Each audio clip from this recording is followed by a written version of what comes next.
Well, hello. My name's Adrian Gilbert, and I'd like to welcome you once more to the Invisible College, where we're doing a little course now in self-development. These are going to be shortish lectures, so don't worry, you're not going to have to sit through an hour-long massive lecture on a very obscure subject. This is about you, and it's about how you can make the best use of your life while you're here, and how you can transform yourself as a caterpillar transforms into a butterfly, ultimately. That's what we're aiming for. But we've got to take it in baby steps. We've got to go little by little. Now, in the last lecture, I was talking to you about what a strange place we find ourselves in on this planet. You know, we come down here, we're born into this world, and we look around ourselves and we think, what the heck? Where am I? What's happening? What's going on? Now, my first memory, as I was saying before, was being in a pram as a baby. One of the people who commented on that lecture said she had a brother, I think it was, who could remember being in the womb. Well, that's something, isn't it? I'm not sure I really want to remember that. I think being in the pram is probably a good starting point.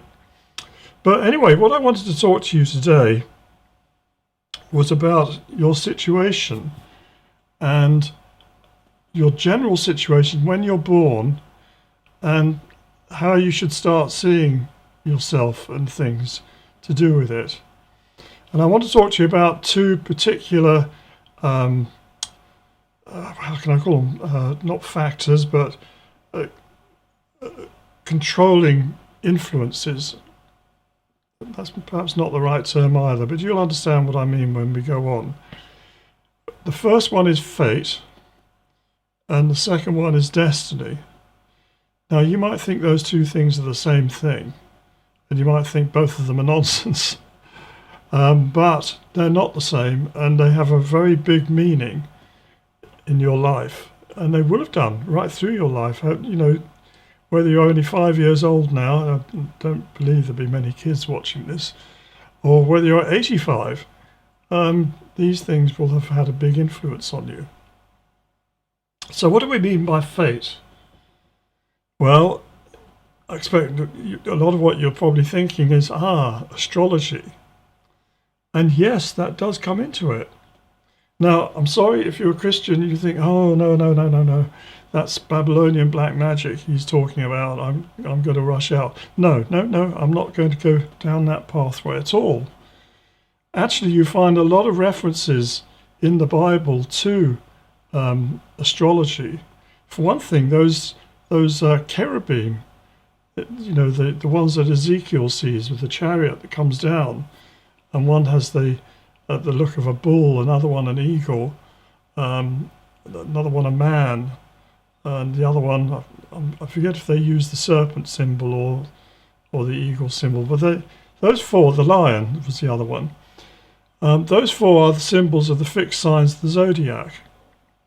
And we find that again with the four evangelists. You know, we have Luke is the bull, Mark is the lion, Matthew is the man, and John is the eagle.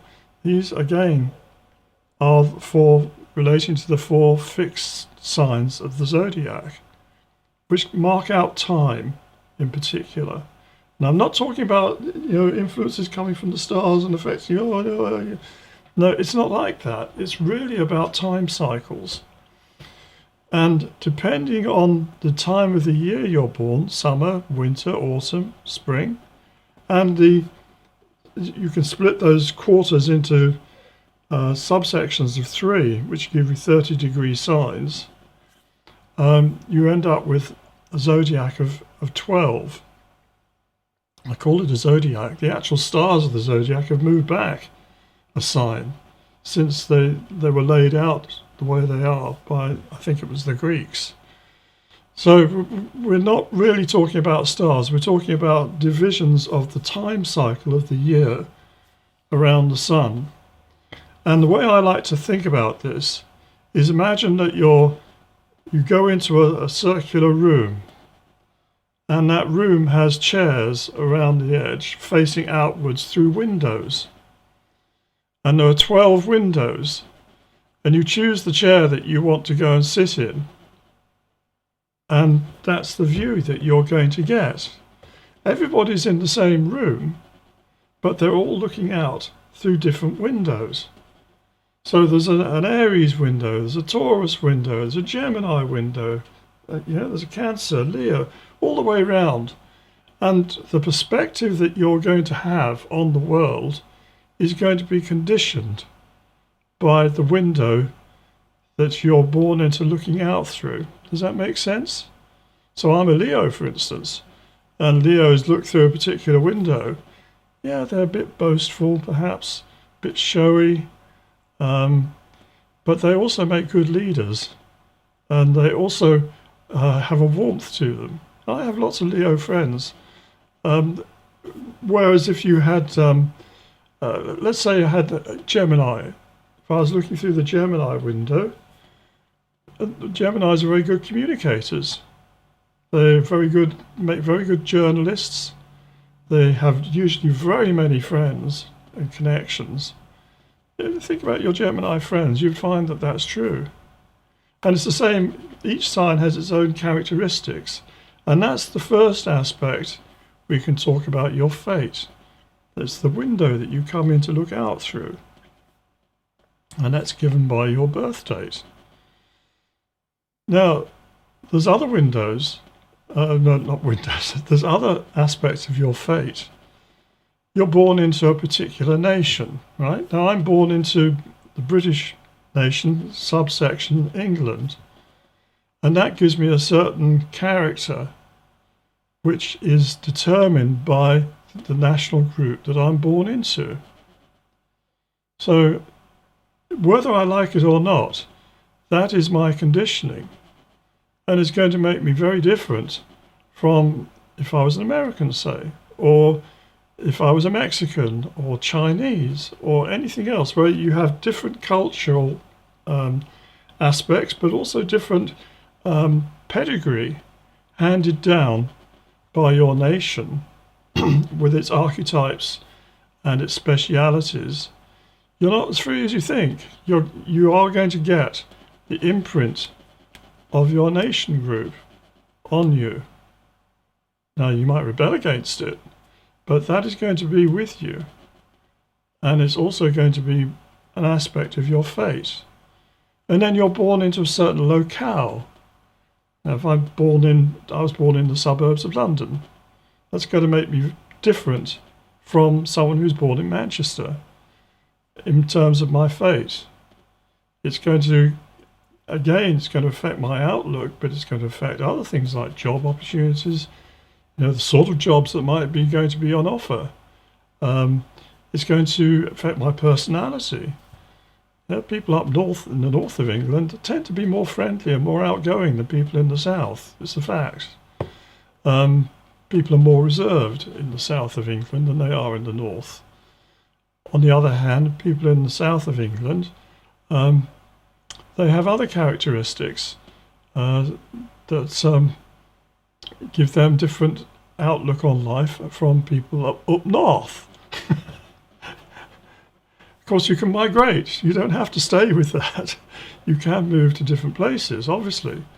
But there will still be a certain mark on you which relates to where you come from. And in England, you only have to listen to a person speak for 10 seconds and you know where they've come from, or a fairly good approximation.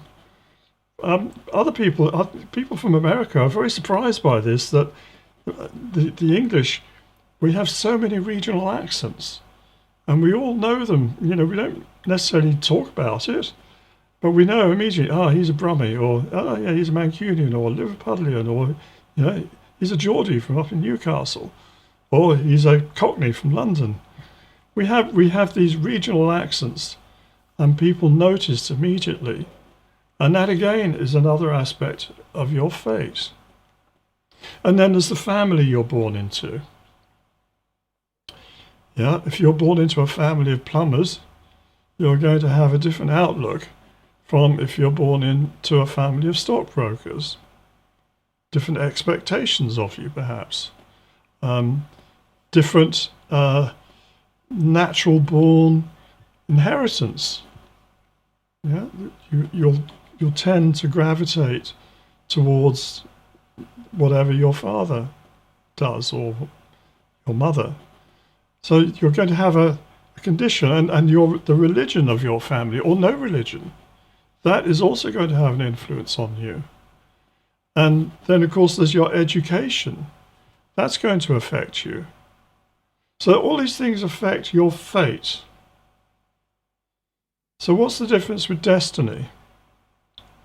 Well, your destiny is what you've come into this world to do. Now, if you were wanting to be a composer, say, like Mozart, Beethoven, and you wanted to express yourself through music, it would be very helpful for you if you were born into a family of musicians. Okay, it stands to reason, doesn't it?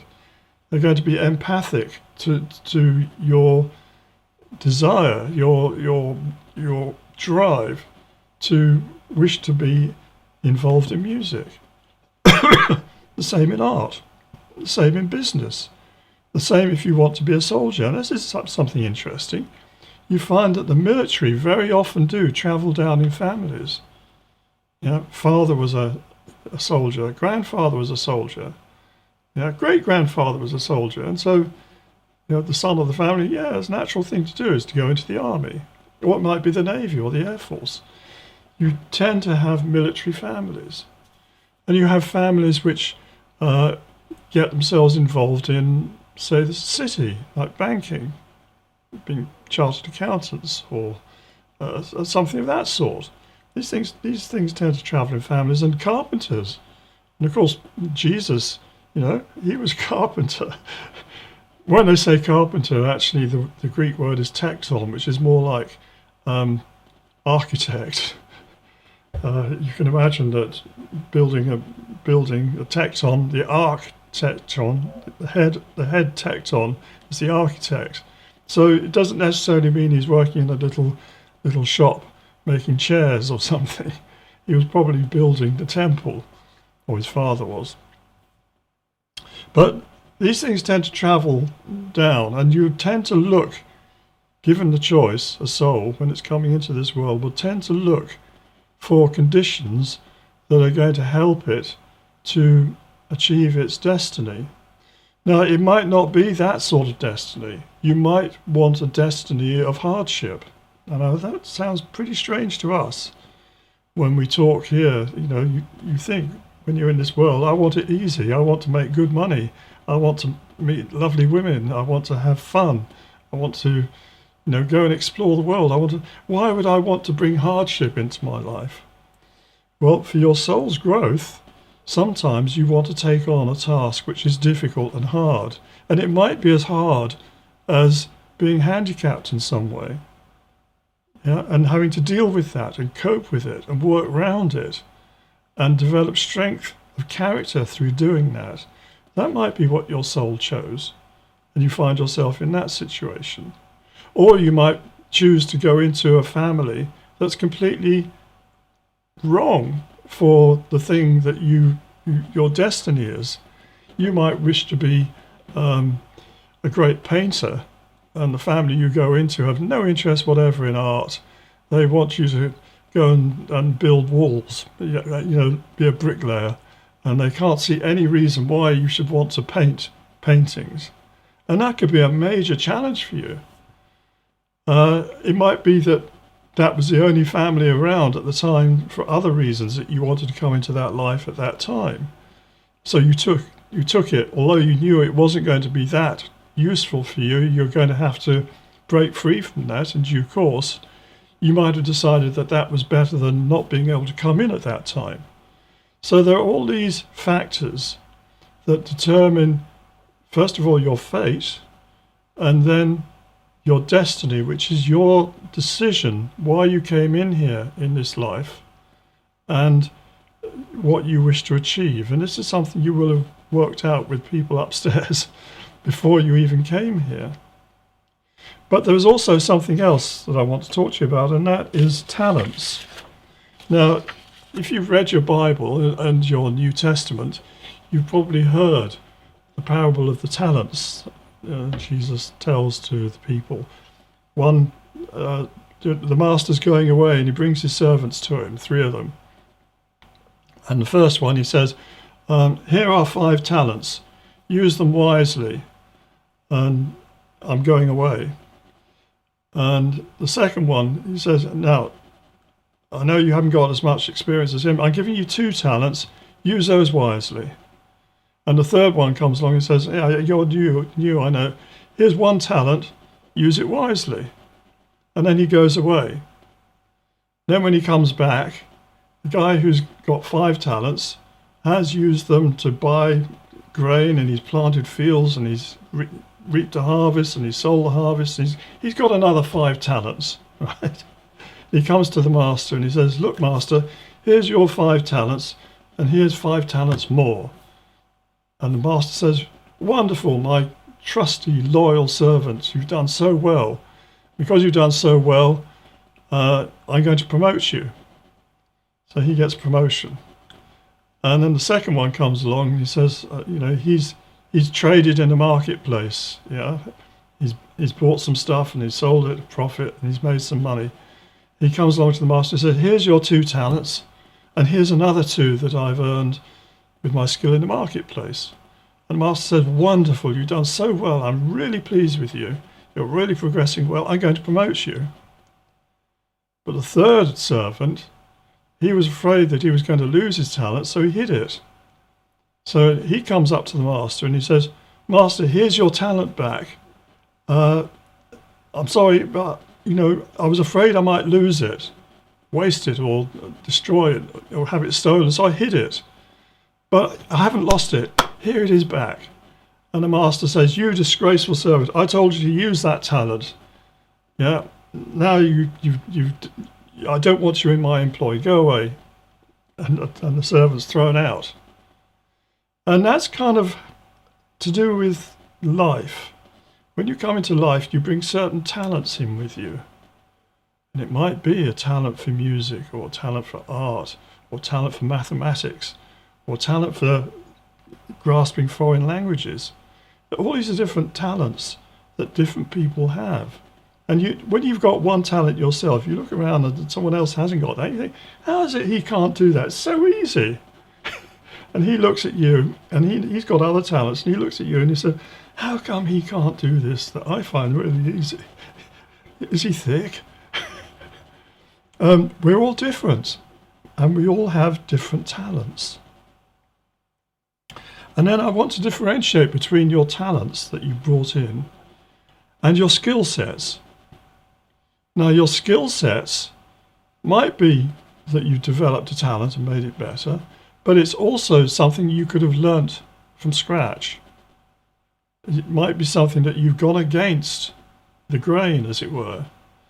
You might, by nature, be someone who's can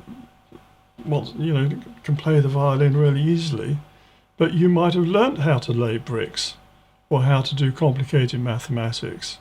And it might have been a real struggle for you learning that, but you have developed that skill set. And that is adding to your talents.